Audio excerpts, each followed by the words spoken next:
आप देश के पहले ऐसे यादव नेता हैं जो भगवान श्री कृष्ण की जन्मभूमि की बात मंचों से लगातार कहते आए हैं। तो मुख्यमंत्री जी, ये नाम का प्रभाव है या फिर बात कुछ और? आपको आपत्ति क्या है? आपत्ति नहीं है सर। तो फिर मैं पूछना चाह रहा हूँ कि आप जिज्ञासा क्या है? जिज्ञासा सर ये है कि आपका कृष्ण प्रेम भगवान मैंने इसलिए पूछा ना उनसे, अभी तो उधर ही चलने दो ना। मैं अगर भगवान राम और भगवान कृष्ण की बात भारत में करता हूँ, मध्य प्रदेश में करता हूँ, तो उसको जाति से क्यों देखना? मैं ये जानना चाह रहा था। अखिलेश यादव जी भी हैं। मैंने क्या बोला? मैं आपसे फिर दोबारा, मैं किसी को नहीं देख रहा, मैं तो आपको देख रहा हूँ। आपके मन में ये प्रश्न आया ना, मैं इसलिए आपसे जानना चाह रहा था कि आपको उस प्रश्न में क्या दिखाई दे रहा, मैं क्यों पूछ रहा, मैं उसका उत्तर ढूंढना चाहता हूं आपसे। आप उसका कोई उत्तर देंगे? जी बताइए। मैं कह रहा हूं सर, मेरा सवाल ये था। मैं सवाल के पीछे तो पूछ रहा हूँ कि सवाल दिमाग में क्यों आ रहा है आपको?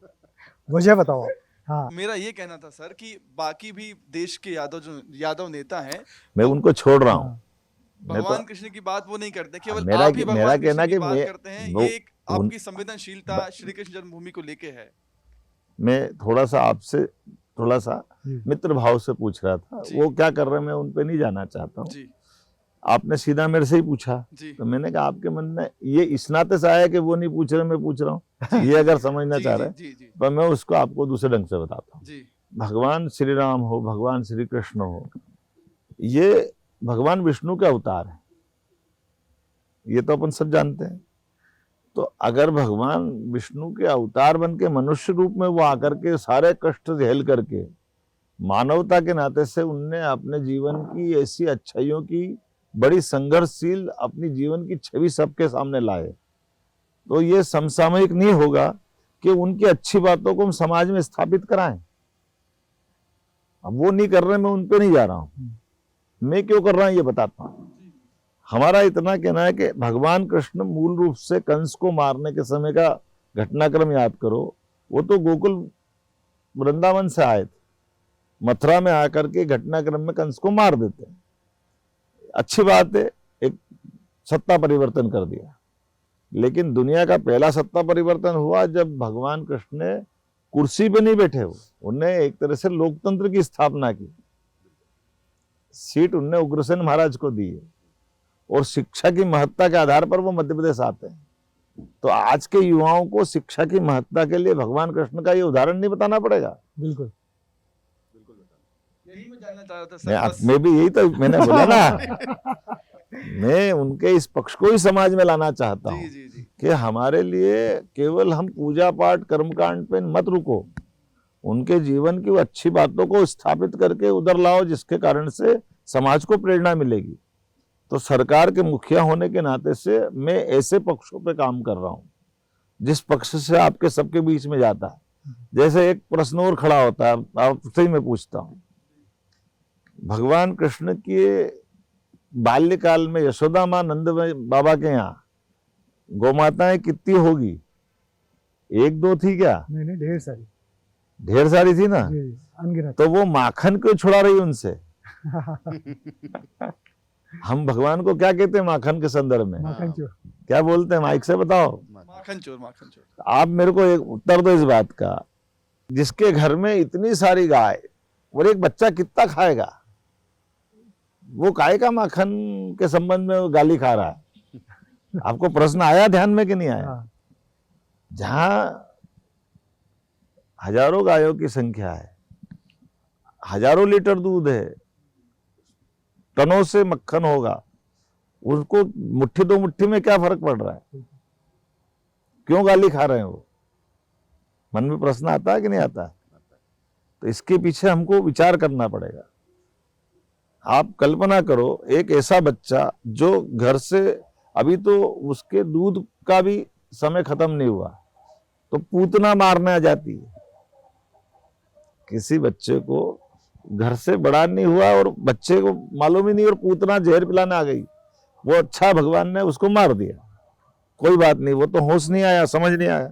इसके बाद बकासुर आता है, धेनासुर आता है, कोई बहाने बना करके भगवान कृष्ण को मारने आते, तो वो यशोदा मैया से पूछता तो होगा बच्चा कि माँ ये कौन है जिसको मैंने मारा।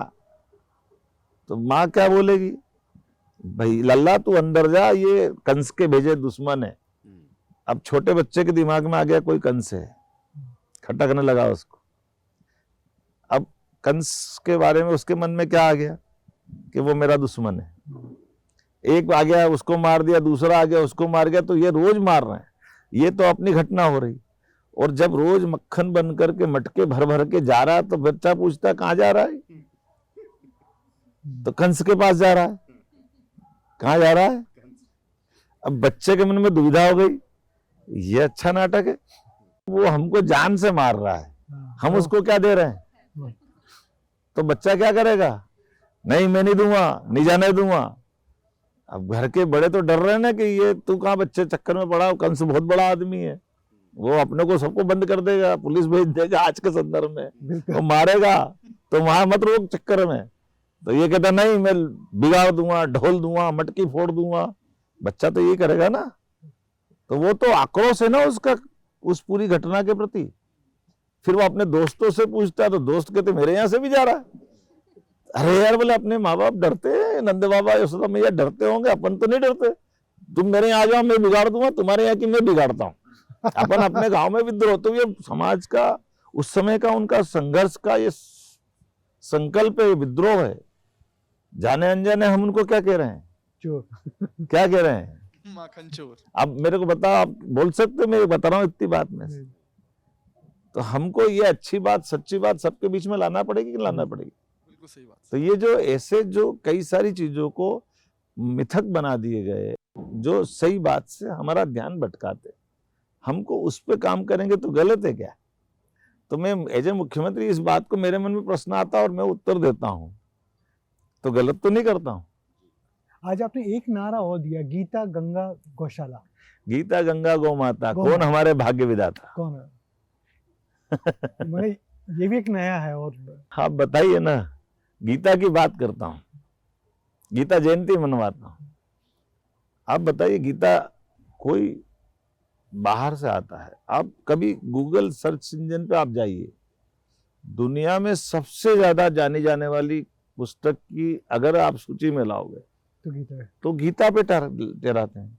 तो जब गीता को इतने लोग पढ़ना चाहते हैं, जानना चाहते हैं, और आप आइंस्टीन से लेकर के सारे बड़े बड़े वैज्ञानिकों, किसने बनाया परमाणु बम, आइवन होइजर, उसने ही बनाया। जब उसने विस्फोट करके लोग मारे गए तो वो पगला गया कि मैंने पाप कर दिया, कितने लोग मर गए, ऐसा मैंने कौन सा आविष्कार कर दिया। तो उसको अपने आप पे ग्लानि हो गई। अर्धविक्षिप्त अवस्था में अपने किसी जानकारों के पास गया, तो उसने कहा एक काम करो, तुम्हारे प्रश्न का उत्तर तुम्हारे लिए और कहीं नहीं है, तुम संस्कृत सीखो और गीता पढ़ो। जब उसने गीता पढ़ी तो मार्ग मिला उसको कि ये हम कर्मवाद के सिद्धांत पे, हमारे हाथ में परमात्मा ने जो यश दिया है, उस यश को हम अपनी भूमिका में निभा करके संतुष्टि करें। तो पवित्र गीता इतनी पवित्र ग्रंथ है, और हमारा और सौभाग्य, आप कल्पना करो, भगवान शिक्षा ग्रहण करने नहीं आते, तो ये शिक्षा की नगरी से गीता वहां तक पहुंचती क्या, दुनिया तक। तो ऐसे में अगर मैं कहता हूँ गीता गंगा, अब मैं नदी जोड़ों की बात कर रहा हूँ, केन बेतवा, पार्वती काली सिंध चंबल, छिपरा जी काहन नदी की उज्जैन की, तो ये गंगा की सहायक नदियां तो है सब। आपको मालूम गंगा कैसे जुड़ रही है, छिपरा में आती गंभीर, गंभीर जाती चंबल में, चंबल जाती यमुना में, यमुना जाती गंगा में। तो गंगा बेसन की तो बात है, तो गंगा जी की बात करके क्या गलत कर रहा हूँ, सही तो कह रहा हूँ। तो आज आपने किसी को अगर गंगा जी में गंगा सागर जल चढ़ाना है, तो आप छिपरा जी में चढ़ा दो, घूमते घूमते पहुंच जाएगा। कांग्रेस आपके ये आरोप लगाती है कि हमारे मुख्यमंत्री जी धार्मिक बातें ज्यादा करते हैं, मजा आता है। तो उनको अधार्मिक बात में क्यों आनंद आता है? ये वो बताए। उनको अधर्म में मजा आता है क्या?